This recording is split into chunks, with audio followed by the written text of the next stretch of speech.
tanya jawab. Yang keempat yaitu penyerahan sertifikat.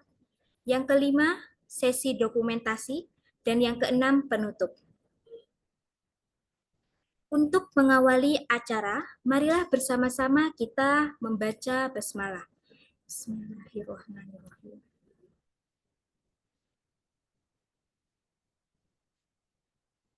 Sebelum kita memasuki acara inti, izinkan saya membacakan terlebih dahulu profil singkat narasumber kita hari ini.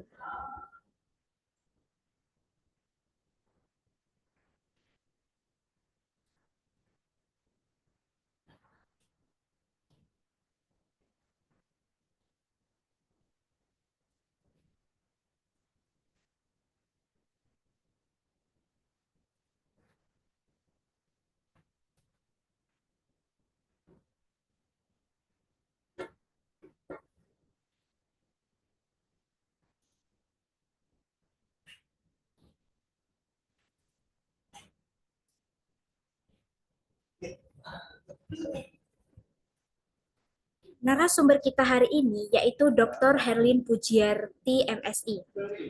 Merupakan seorang dosen di Departemen Fisika Universitas Negeri Malang. Beliau menyelesaikan pendidikan S1 di Universitas Negeri Malang dan melanjutkan S2 serta S3 di Institut Teknologi Bandung pada bidang fisika. Selain menjadi dosen di Universitas Negeri Malang, Dr. Herlin sekarang juga menjabat sebagai Kepala Pusat Etik Ilmiah di Lembaga Penelitian dan Pengabdian Masyarakat LPPM UM pada periode 2022 sampai 2027. Dalam bidang penelitian, fokus beliau adalah pengembangan DSSC dengan lebih dari 30 judul penelitian dalam 5 tahun terakhir, termasuk modifikasi fotoanoda berbasis ZNO dan TiO2, serta elektrolit biopolimer. Salah satu publikasi internasional terbarunya terbit di jurnal Material Science for Energy Technology Scopus Q1, dan dalam pengabdian masyarakat, beliau telah memimpin berbagai program inovatif seperti instalasi PLTS di pesantren, konservasi lingkungan, hingga edukasi berbasis teknologi. Dr. Herlin juga telah menjadi pemateri dan reviewer dalam berbagai seminar nasional dan internasional, serta aktif dalam organisasi profesi ilmiah dan publikasi ilmiah.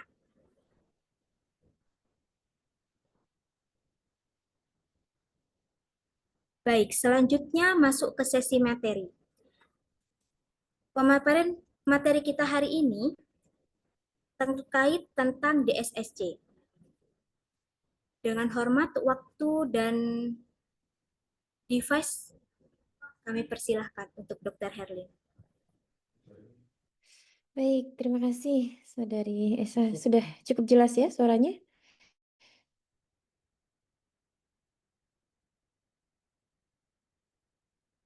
Suaranya sudah? Ibu, sudah. Oh iya, baik. Terima kasih. Baik, bismillahirrahmanirrahim. Assalamualaikum warahmatullahi wabarakatuh. Selamat siang dan salam sejahtera untuk kita semuanya yang kami hormati para pengurus PSI di pusat maupun di cabang, kemudian Bapak Ibu dosen yang hari ini sudah berkenan hadir, dan juga rekan-rekan mahasiswa sekalian.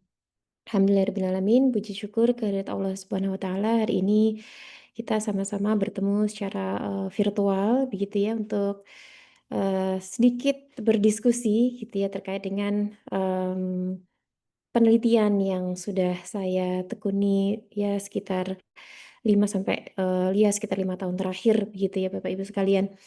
Nah, sebelumnya saya ucapkan terima kasih banyak atas kesempatan dari pengurus PSI yang telah diberikan kepada kami untuk bisa memaparkan hasil-hasil penelitian yang mungkin nantinya bisa coba kita kerjasamakan atau ada hal-hal yang lain yang bisa kita kolaborasikan Bapak Ibu sekalian gitu.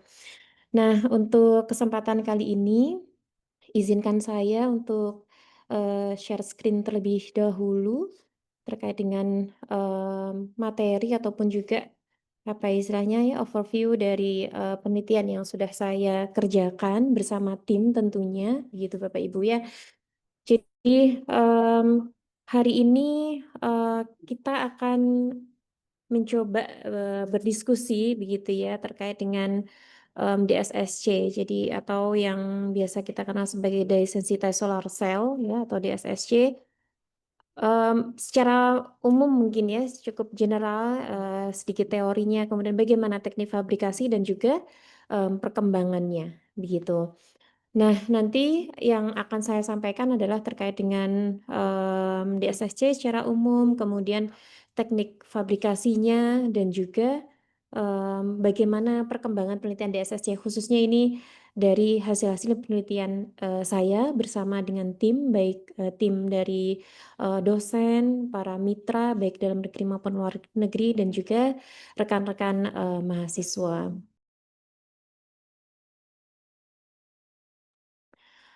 Oke, baik.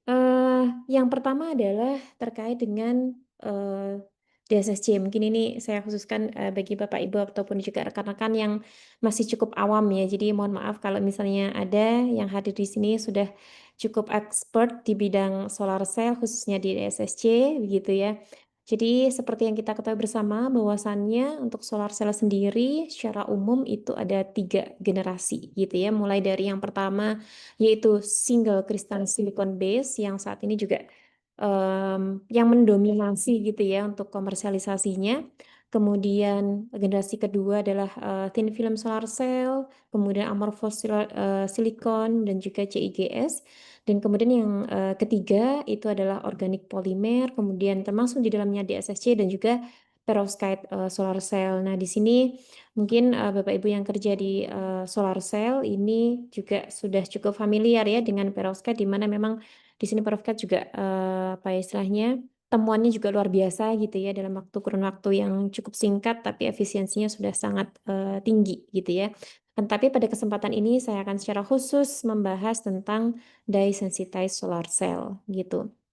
Nah, kita mulai dari perkembangan apa ya istilahnya dari solar cell itu sendiri, Bapak Ibu sekalian, berdasarkan data dari NREL ya. Jadi base research dari efisiensi solar cell di sini bisa kita lihat bahwasannya memang untuk DSSC itu masih top recordnya dari EPFL di Swiss ya, punyanya Pak Grätzel. Beliau juga yang merupakan penemu pertama dari DSSC ini gitu.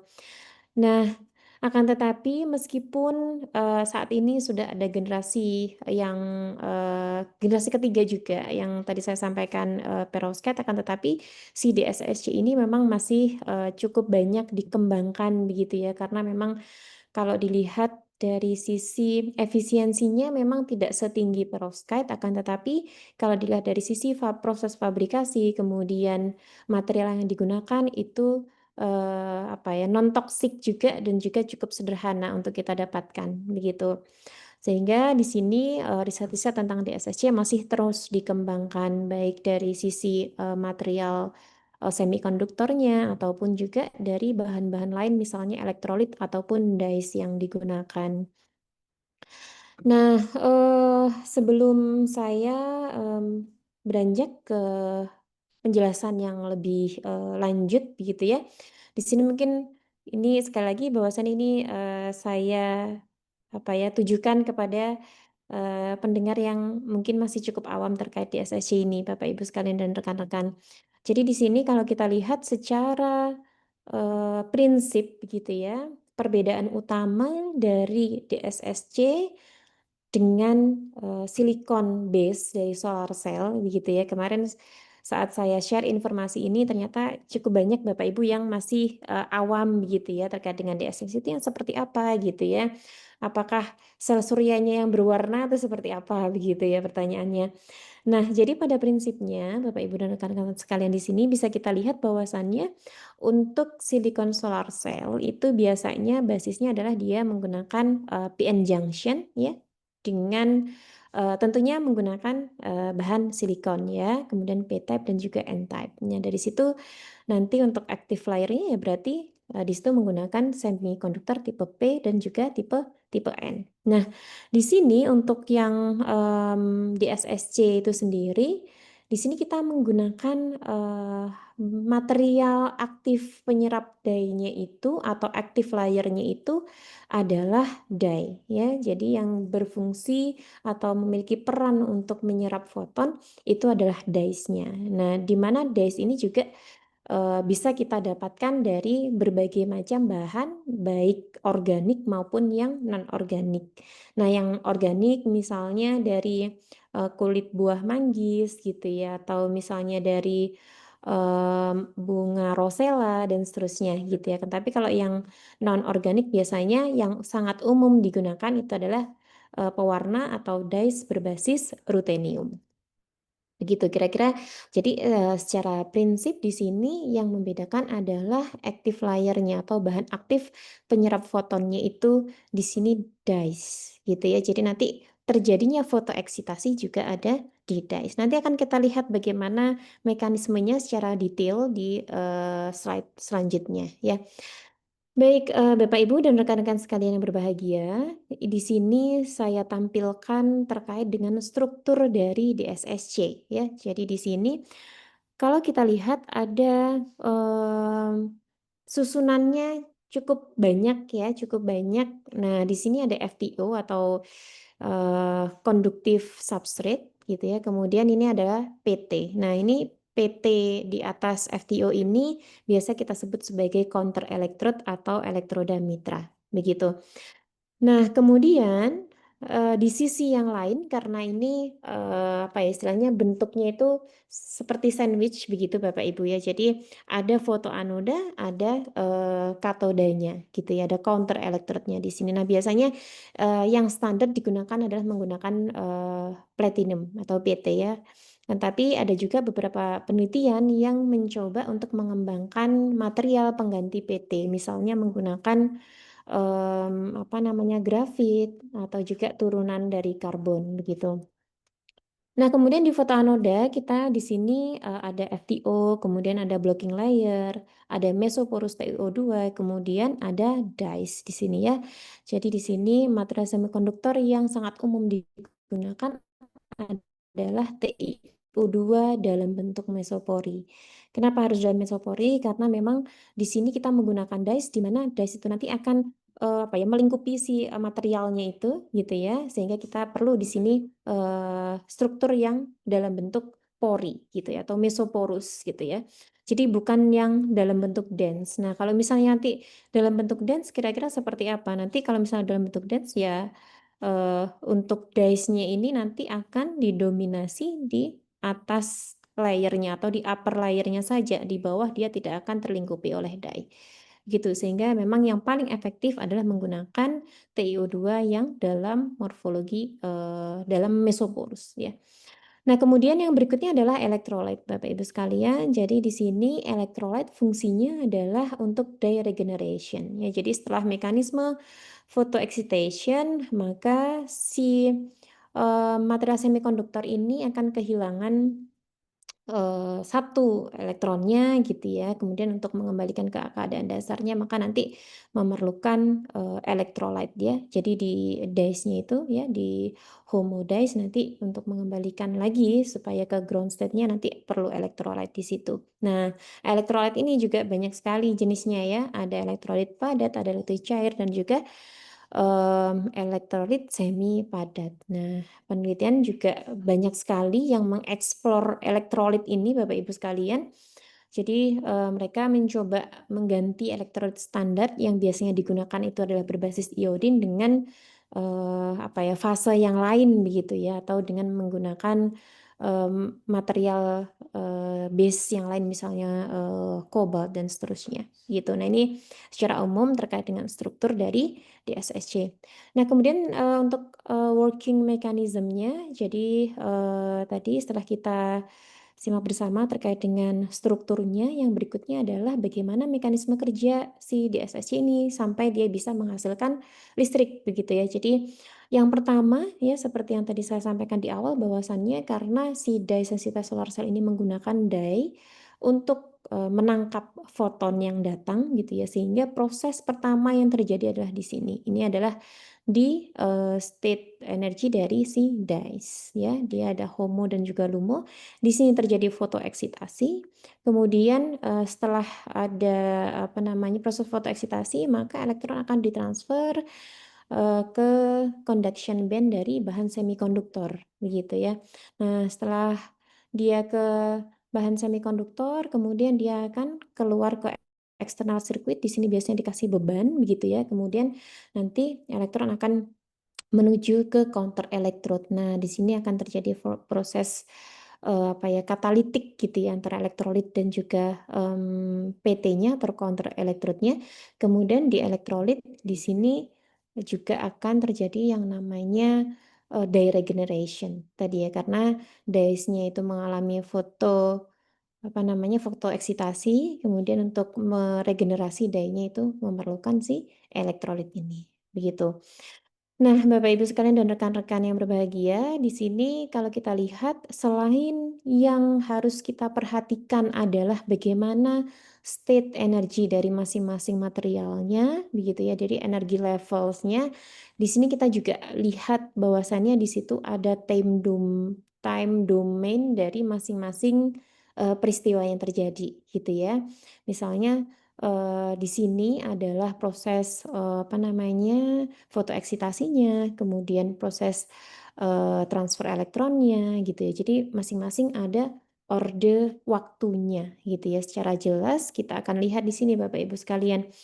Jadi di sini untuk time domainnya itu bagaimana kita bisa menghasilkan suatu device yang bagus ya. Nah, itu adalah kita bisa lihat juga atau bisa kita dalam tanda kutip kondisikan gitu ya, supaya masing-masing mekanisme tersebut gitu ya memiliki nilai yang optimum ya. Misalnya yang pertama adalah di injeksi ya. Jadi efisiensi injeksi itu akan optimum gitu ya ketika rate injeksi dibandingkan dengan rate relaksasinya itu kira-kira seperti ini gitu ya nilainya. Nah, nanti kita bisa lihat di sini dari masing-masing dari time domain di masing-masing mekanismenya begitu.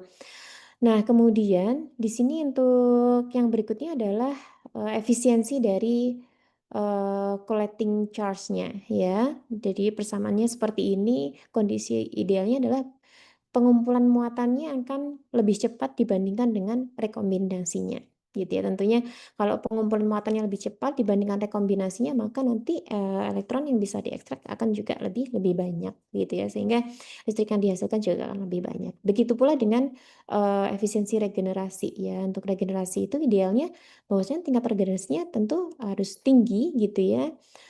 Kemudian rekombinasinya lebih lama. Nah, kalau misalnya rekombinasinya lebih lama ya berarti nanti sebelum terjadi rekombinasi maka nanti sudah terjadi yang namanya regenerasi begitu. Nah, ini kira-kira untuk time domain dari transfer kinetiknya begitu.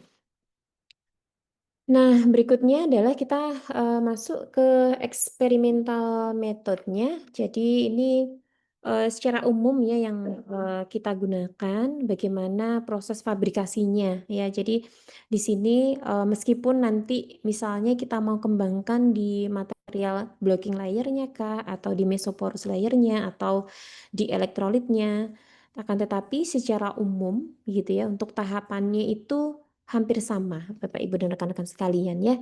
Pertama, kita tentunya siapkan substrat terlebih dahulu. Di sini biasanya kita menggunakan conductive substrat, bisa ITO atau FTO, tapi biasanya kita menggunakan FTO karena dia lebih stabil terhadap suhu gitu ya. Jadi ketika nanti dipanaskan sampai suhu 500 itu konduktivitasnya masih cukup stabil begitu.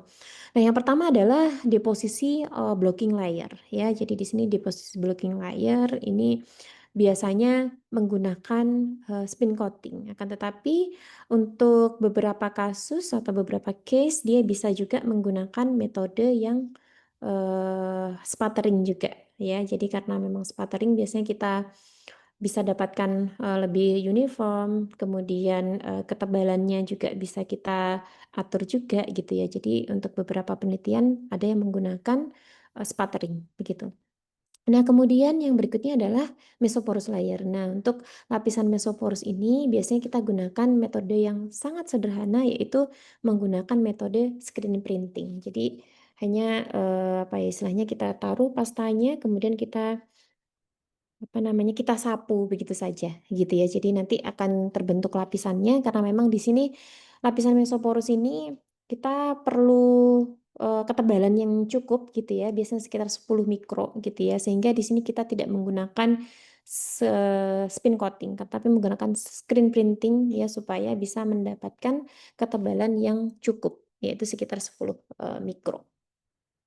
Nah, kemudian yang berikutnya, kita lakukan, pemanasan atau heating treatment, kemudian setelah itu nanti, material semikonduktor, dalam kasus ini adalah TiO2 ini, nanti akan kita rendam dalam larutan DICE ya. Jadi seperti yang tadi saya sampaikan bahwasanya jenis DICE ini sangat banyak sekali gitu ya, mulai dari yang organik maupun yang non-organik ataupun juga metal organik gitu ya, jadi percampuran. Nah, biasanya kita yang sangat umum kalau misalnya kita mau apa istilahnya, memfabrikasi yang standar itu biasanya kita menggunakan yang namanya, DICE N719 begitu. Nah, kemudian setelah kita rendam kira-kira seperti ini, maka nanti proses berikutnya adalah assembly di SSC, di mana nanti, foto anoda ini nanti kita satukan dalam bentuk sandwich seperti itu dengan PT elektrod, begitu. Jadi kita, satukan seperti dalam bentuk sandwich, kemudian setelah itu baru nanti kita injeksi elektrolit. Nah, injeksi elektrolit ini biasanya kita menggunakan metode vakum gitu ya, untuk mengoptimalkan masuknya elektrolit ke dalam device kita, begitu. Nah, kemudian yang berikutnya setelah eksperimental tentunya kita akan melakukan, karakterisasi, begitu ya. Karakterisasinya yang umum digunakan itu ada UV vis, SEM, SRD, IV measurement ini untuk mengecek berapa efisiensi yang dihasilkan dan juga electrochemical impedance spectroscopy untuk melihat kinetika transfer muatan di dalam sel kita. Nah, biasanya ada satu lagi, IPCE ya, biasanya kalau misalnya di, kampusnya ada equipment itu biasanya untuk, solar cell ini ditambahkan IPCE. Jadi, teknik karakterisasinya saya pikir juga sangat, cukup umum ya, Bapak, Ibu, dan rekan-rekan sekalian, mulai dari UV-Vis, SEM, XRD, IV measurement, dan juga ACE atau electrochemical impedance spectroscopy yang biasanya juga digunakan untuk pengujian, baterai di situ. Nah, ini, mungkin tidak, perlu saya jelaskan satu persatu karena waktunya juga cukup terbatas, Bapak, Ibu, dan rekan-rekan sekalian. Untuk, berikutnya saya akan, sampaikan atau saya coba paparkan begitu ya beberapa riset kami yang sudah kami, publikasikan baik di jurnal, maupun, proceeding internasional ya. Jadi mulai dari yang pertama adalah kami mengembangkan elektrolit ya, elektrolit di DSSC ini sejak saya, menempuh S3 di ITB dulu dengan, Prof. Rahmat Hidayat. Itu kami sudah mulai untuk, mengembangkan elektrolit untuk DSSC. Saat itu kami menggunakan yang namanya polyionic liquid. Nah, di sini memang kita coba mengembangkan polyionic liquid yang di mana polyionic ini masuk dalam kategori quasi solid state DSSC ya. Jadi perbandingannya dengan liquid dan solid memang, quasi solid ini apa ya, posisinya di tengah-tengah begitu ya. Jadi kalau yang liquid ya tentunya high conductivity ya, high conductivity kemudian, efisiensinya juga tentu akan, bagus gitu ya, kan tetapi memang problemnya adalah leakage dan juga volatilnya. Jadi di situ ada kadang ada kebocoran dan juga penguapan. Nah, kalau misalnya quasi solid state itu dia lebih stabil kan tapi memang efisiensinya lebih kecil jika dibandingkan dengan menggunakan, ionic, cair ya atau liquid. Nah, kemudian untuk yang solid dia memang paling stabil akan tetapi efisiensinya tentu yang paling kecil ya dibandingkan dengan liquid maupun juga yang quasi solid state. Nah, ini, beberapa hal yang harus kita perhatikan ya ketika kita apa ya, istilahnya mengembangkan elektrolit. Jadi, terkait dengan stability-nya, kemudian conductivity-nya, dan juga viscosity. Jadi ketiga, aspek ini yang menjadi kunci bagaimana performance ataupun juga yang bisa kita improve dari si electrolyte-nya itu, begitu. Nah, nanti tergantung apa ya istilahnya tujuan kita itu arahnya kemana gitu ya. Apakah hanya sekedar efisiensinya tinggi tapi nggak perlu yang stabil, ya berarti kita harus memilih yang liquid gitu ya kan. Tapi kalau misalnya kita mau yang lebih stabil, meskipun efisiensinya agak di bawahnya, ya quasi solid. Kalau misalnya mau yang paling stabil, ya kita menggunakan yang solid state di SSC. Nah, ini ada pun beberapa hasilnya dan ini sudah kita terbitkan di material Research Express, di mana dari hasil ini kita sudah bisa melihat dan juga mendapatkan bahwasannya polyionic yang kita kembangkan itu sudah berhasil tersintesis gitu ya. Jadi polyionic ini sebenarnya dia adalah ionic liquid tapi yang memiliki rantai polimer begitu ya. Jadi di sana ada rantai polimer yang bisa kita polimerisasi sehingga setelah kita berhasil mensintesis polyionic ini baru kita terapkan ke dalam di SSC kita gitu ya. Dari hasil ini kita bisa mendapatkan beberapa hasil dan juga temuan bahwasannya memang menggunakan polyionic ini didapatkan hasil yang sel yang lebih stabil gitu ya, dengan perbedaan apa namanya, perbedaan efisiensi yang tidak terlalu signifikan, begitu. Nah, ini untuk penelitian ini kami juga berkolaborasi dengan NARA Institute of Science and Technology di Jepang, dengan saat itu promotor kami adalah Prof. Kawei Sensei ya, beliau juga ahli di bidang apa namanya electrolyte ya. Dari sini sudah kita terbitkan di Material Research Express.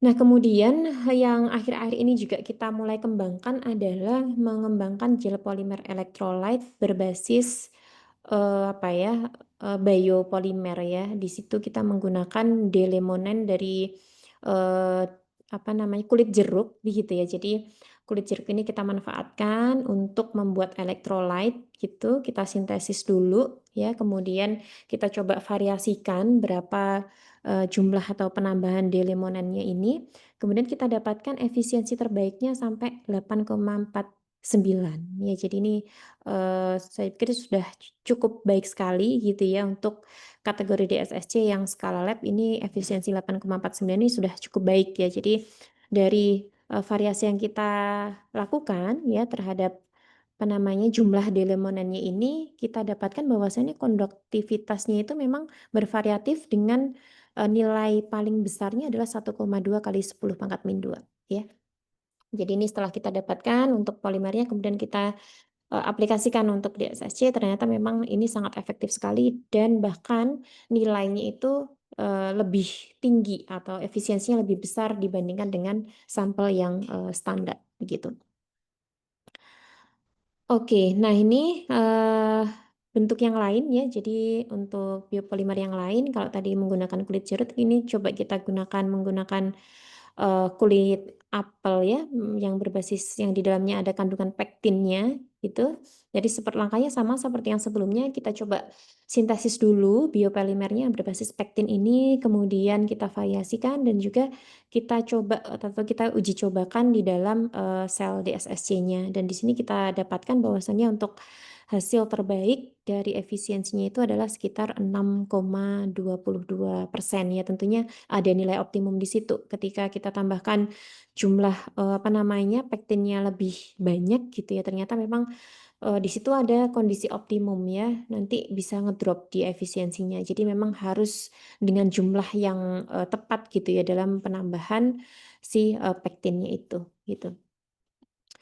Nah, kemudian yang berikutnya ini adalah pengembangan di bagian fotoanodanya. Di dalam bagian fotoanoda ini kita melakukan beberapa modifikasi gitu ya, baik dari sisi apa namanya morfologi maupun juga jenis dari bahan semikonduktor yang kita gunakan gitu ya. Nah, di penelitian ini terlihat bahwasannya untuk DSSC-nya kita menggunakan zinc oxide nanorod gitu ya. Jadi kita melakukan sintesis zinc oxide nanorod, kemudian kita coba gunakan zinc oxide nanorod ini untuk fotoanoda di DSSC. Nah, untuk hasilnya sendiri memang masih apa ya, masih belum sebagus yang TiO2 gitu ya, kan tetapi memang sudah mulai, menampakkan ya masih sekitar inilah ya, sekitar 4% gitu ya, masih apa namanya, belum setinggi TiO2 ya kan, tapi hasil tersebut sudah cukup signifikan ya.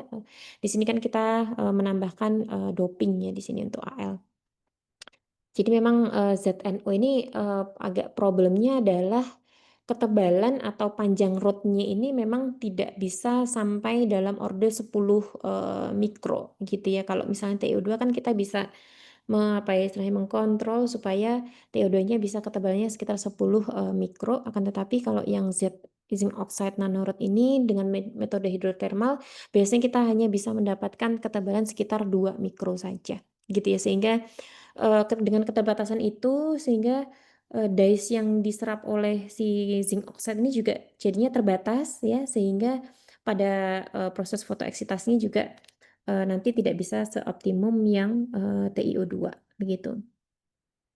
Nah ini, selain apa, menggunakan bahan semikonduktor yang lain, kita juga, pernah memodifikasi si TiO2 ini dengan, menambahkan, material perovskite ya, tapi yang, lead free ya. Jadi di sini adalah, kolaborasi dengan, dulu dengan promotor Prof. Rahmat dan juga Bu Priastuti Wulandari dari ITB. Jadi dari hasil ini kita coba variasikan gitu ya jumlah dari si perovskite-nya dan, memang ada hasil yang cukup, baik ya di sini, di mana untuk apa namanya, efisiensinya sendiri bisa sampai sekitar 6% gitu. Nah, mungkin saya agak cepat saja karena waktunya terbatas. Nah, yang berikutnya adalah kita, juga pernah mengkombinasikan TiO2 ini dengan material yang lain, yaitu, material gold nanoparticles ya. Jadi di sini memang kita coba untuk apa ya, dapatkan efek dari SPR-nya begitu. Jadi kita sintesis dulu gold nanoparticles-nya, kemudian kita tambahkan ke dyes di sini ya. Kita tambahkan ke dyes-nya, kemudian baru kita, rendam untuk fotoanodanya dan kita variasikan dan kita dapatkan untuk hasil optimumnya sekitar, 5% gitu. Nah, yang berikutnya ini, hampir sama dengan sebelumnya ya, kita, mencoba untuk melakukan doping Ag pada TiO2 gitu. Nah, ini, hasilnya juga, cukup signifikan ya dari variasi yang kita, lakukan gitu ya. Ternyata, doping Ag ini bisa menurunkan nilai, apa namanya, energi gap dari TiO2-nya sehingga efisiensi dari DSS-nya pun juga lebih lebih bagus gitu ya. Nah, untuk hasil ini juga sudah kami terbitkan di Material Science for Energy Technology di tahun 2024. Nah, ini adalah penelitian yang baru saja terbit, sekitar 2 bulan yang lalu ya. Jadi ini adalah kita mencoba untuk apa ya, mengoptimalisasikan di bagian blocking layer ya. Jadi di sini kita coba yang biasanya blocking layer itu menggunakan, spin coating gitu ya. Nah, di sini kita mencoba untuk menggunakan metode yang lain yaitu sputtering. Nah, di sini kita coba variasikan powernya, kemudian kita cek, kita, analisis gitu ya, baik dari sisi, morfologinya gitu ya, kemudian energi gap-nya dan juga performance-nya. Nah, dari sini juga kita dapatkan bahwasannya, untuk perbandingan gitu ya, yang tanpa menggunakan, blocking layer ya ini ya, without blocking layer 3,23%, kemudian ini adalah menggunakan, blocking layer yang spin coating ini adalah 5,30. Kemudian ketika, si blocking layer, dengan spin coating ini kita modifikasi dengan sputtering, maka efisiensinya bisa meningkat cukup drastis yaitu sampai di 7,71% gitu. Nah, tentunya semua analisis ini, terkonfirmasi dengan, apa ya istilahnya, electrochemical impedance spectroscopy, analysis ya. Jadi dari situ kita bisa lihat bagaimana, hambatan dari transfer muatan, kemudian ketika transfer di dalamnya dan juga tentunya, lifetime dari si elektronnya tersebut. Nah, kemudian yang berikutnya, ini juga cukup baru di penelitian kami, ini kolaborasi dengan, University Malaya ya. Jadi kami mencoba untuk menggabungkan, karbon quantum dots ya, ke dalam TiO2 sebagai fotoanoda. Ya, jadi di situ kita coba, variasikan jumlah karbon quantum dot-nya, kemudian kita coba karakterisasi bagaimana performanya, ternyata memang untuk efisiensinya juga bisa, meningkat ya untuk, apa namanya, jumlah tertentu dari karbon quantum dot yang kita tambahkan. Nah, itu kemudian ini ada variasi dye ya, dari dye yang kita coba tambahkan karena kalau misalnya kita menggunakan zinc oxide, nanorod itu memang biasanya dia lebih, cocok ya, lebih apa istilahnya ya, lebih kompatibel dengan, dyes yang berbasis, organik ya, sehingga di sini kita coba untuk mengembangkan zinc oxide nanorod dengan dye-nya adalah D205. Ya, di sini ada beberapa yang sudah kita, hasilkan dan ini juga sudah terpublikasikan untuk hasilnya. Efisiensinya memang kalau yang zinc oxide base itu memang masih cukup kecil ya dibandingkan dengan yang, titanium, oxide.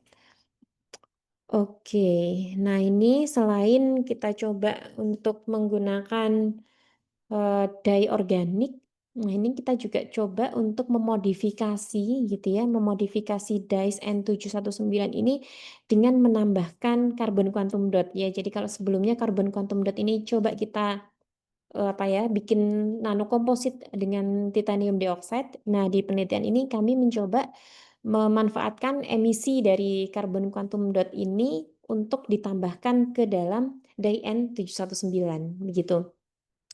Nah, dari sini, kita dapatkan bahwasannya untuk, eee, penambahan tertentu ya dari, karbon quantum dots ini, yaitu misalnya di sini, dengan kode CQD ya, 20 gitu ya, 20 Watt% ini artinya ini bisa kita dapatkan untuk efisiensi 4,62%. Jadi memang, si karbon quantum dot ini kan sekarang juga lagi cukup, rame ya dibahas ya. Nah ini baru kami coba di 2 apa ya, 2 mekanisme. Yang pertama kita coba untuk, fotoanodanya dengan dimixkan TiO2 dan yang di sini adalah digabungkan dengan dyes-nya, gitu.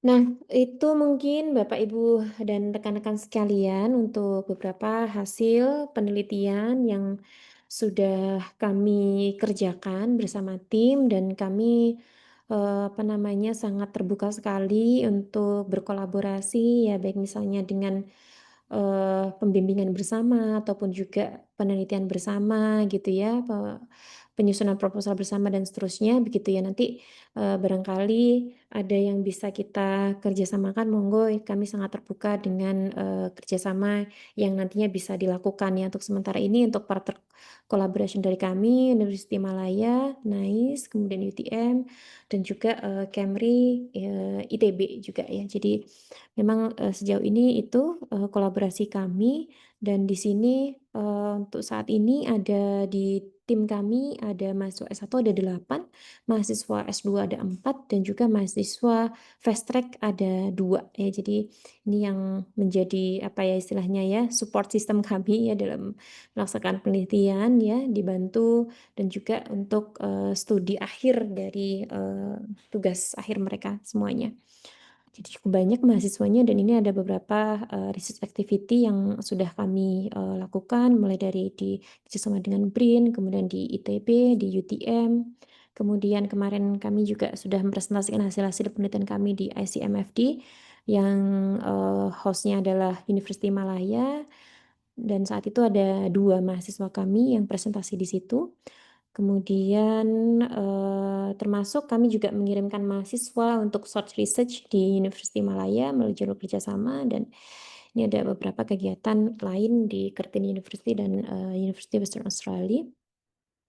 Nah ini sedikit tentang, fasilitas lab di UM ya Bapak Ibu sekalian, barangkali, khususnya mungkin di bidang material ya. Jadi di UM ini sekarang sudah cukup banyak untuk, alat-alat karakterisasi yang, bisa dimanfaatkan gitu ya, mulai dari, sputtering gitu ya, kemudian LZT, VSM dan seterusnya ini semuanya terintegrasi terpusat di UM Integrated Laboratory. Nanti Bapak Ibu dan rekan-rekan sekalian yang memerlukan karakterisasi nanti bisa mengunjungi di laman UM Integrated Laboratory.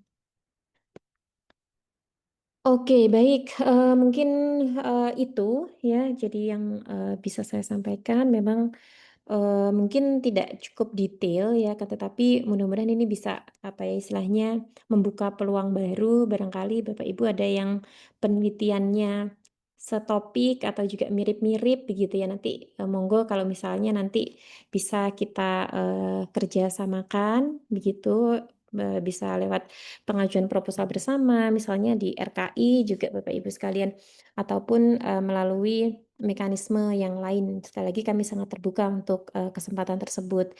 Baik, mungkin, demikian dari yang, bisa kami sampaikan Bapak Ibu sekalian. Sekali lagi mohon maaf barangkali, kami yang masih sangat awam ini harus memberikan apa ya, istilahnya sharing gitu ya, karena memang, sharing saya sendiri juga masih, baru gitu ya di dunia perdosenan, jadi baru sekitar 3 tahun, jadi, sangat, apa ya istilahnya, perlu bimbingan dan juga arahan dari Bapak Ibu sekalian, para senior, dan juga terima kasih kepada teman-teman semuanya yang sudah, bersedia hadir dalam, kesempatan hari ini.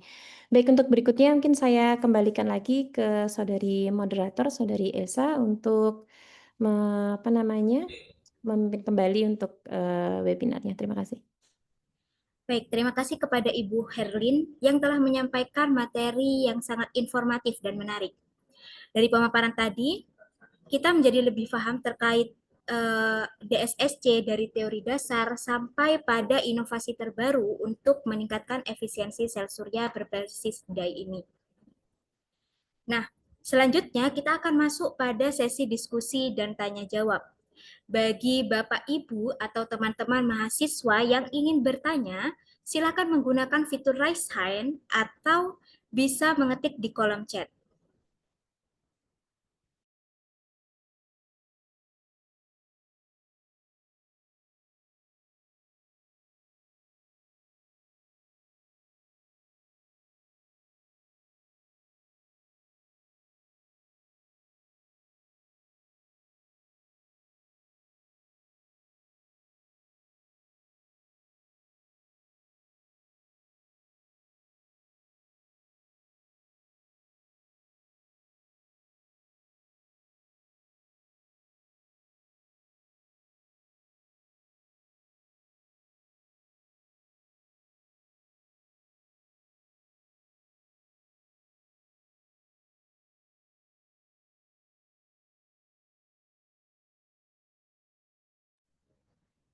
Baik, Bapak Ibu atau teman-teman mahasiswa, eh, apabila jika ada pertanyaan terkait seputar DSSC, tadi pembahasannya sangat-sangat menarik di mana ada Bu Herlin telah meneliti elektrolit dari berbagai jenis tumbuhan. Tadi ada yang dari jeruk, apel.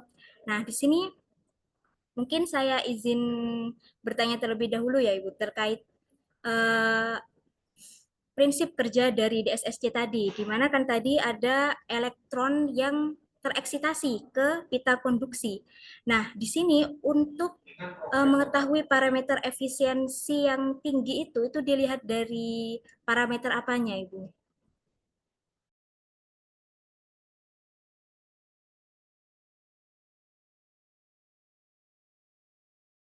Oke, baik, terima kasih. Sorry tadi masih mute ya.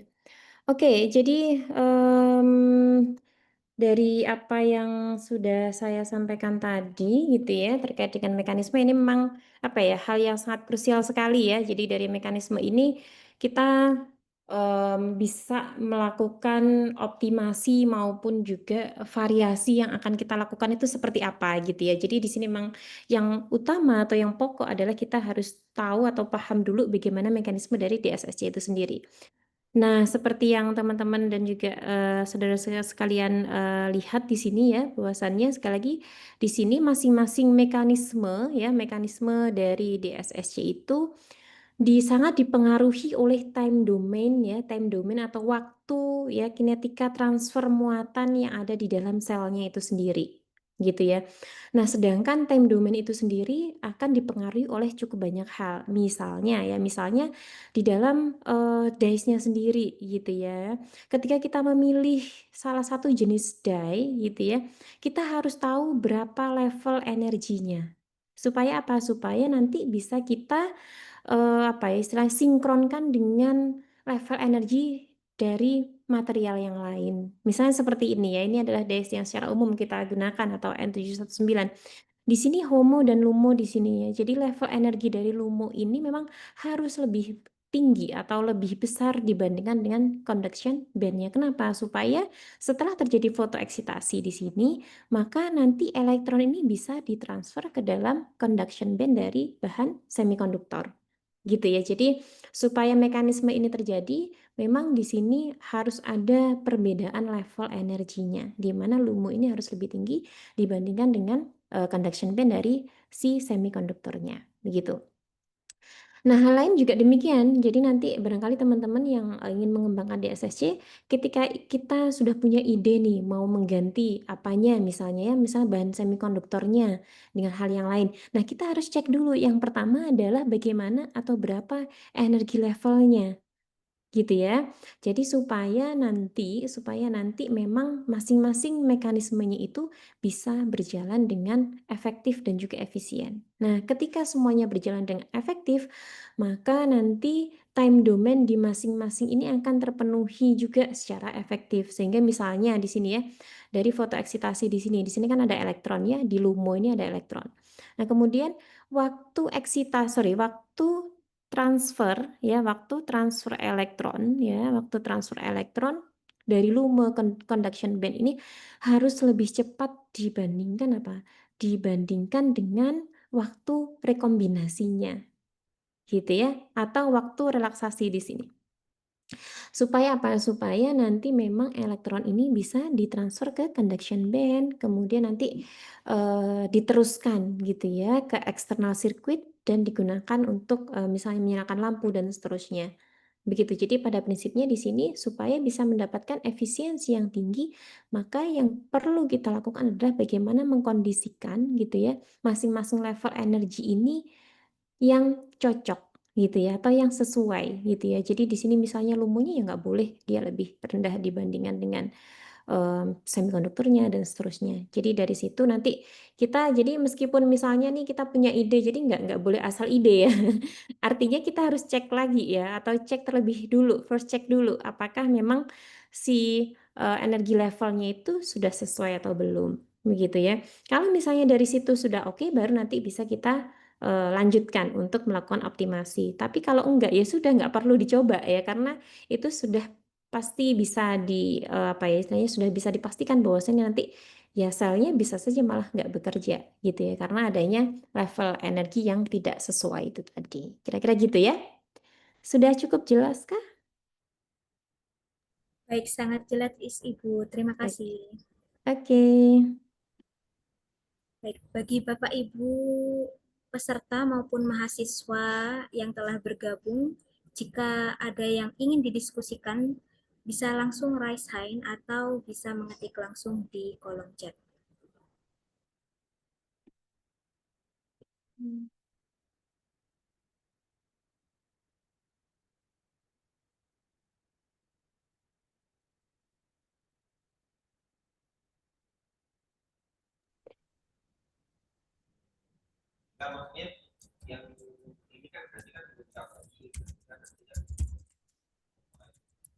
Sudah cukup jelas mungkin?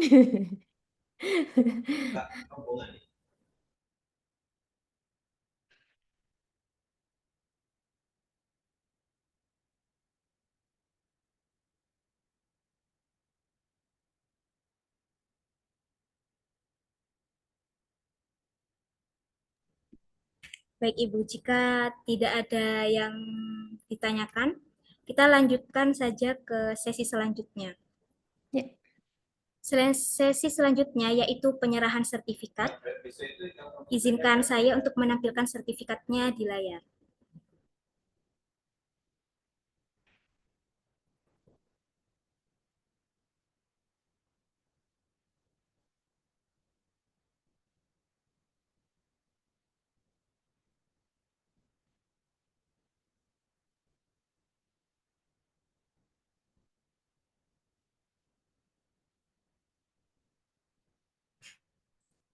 Baik, sertifikat ini diberikan kepada Ibu Herlin atas partisipasi sebagai pemateri pada webinar Fisika Indonesia series ke-14 yang diselenggarakan oleh PSI Pusat. Mungkin kepada operator yang bertugas bisa di screenshot.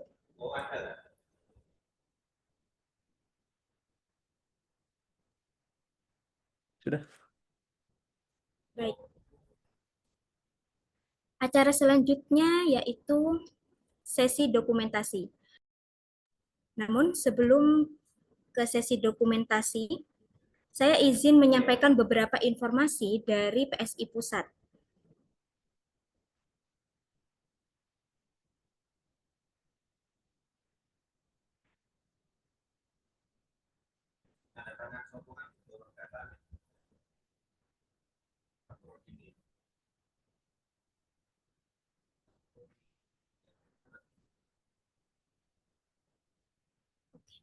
Informasi yang pertama yaitu sertifikat WFI nanti akan dikirim melalui email maksimal 2 minggu setelah kegiatan.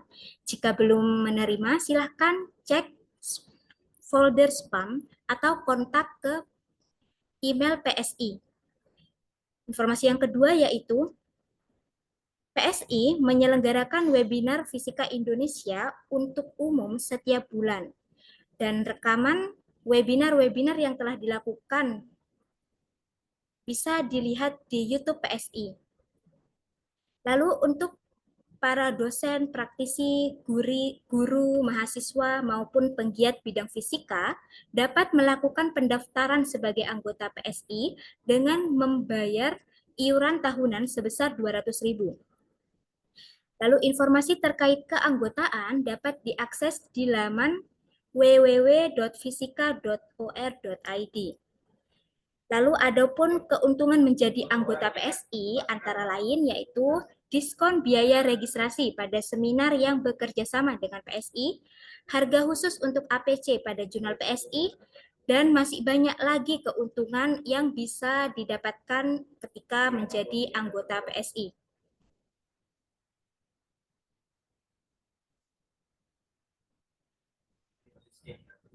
Memasuki sesi selanjutnya yaitu sesi dokumentasi.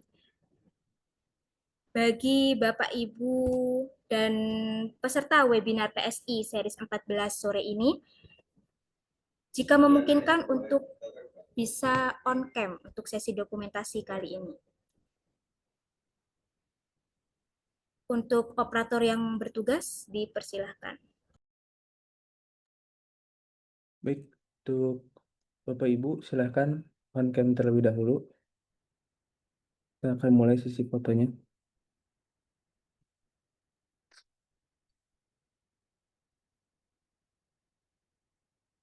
Baik, saya mulai saja ya.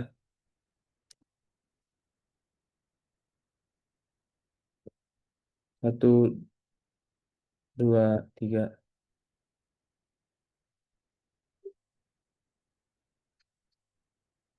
Slide berikutnya.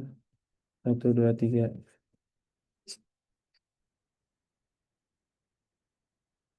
Cukup? Terima kasih.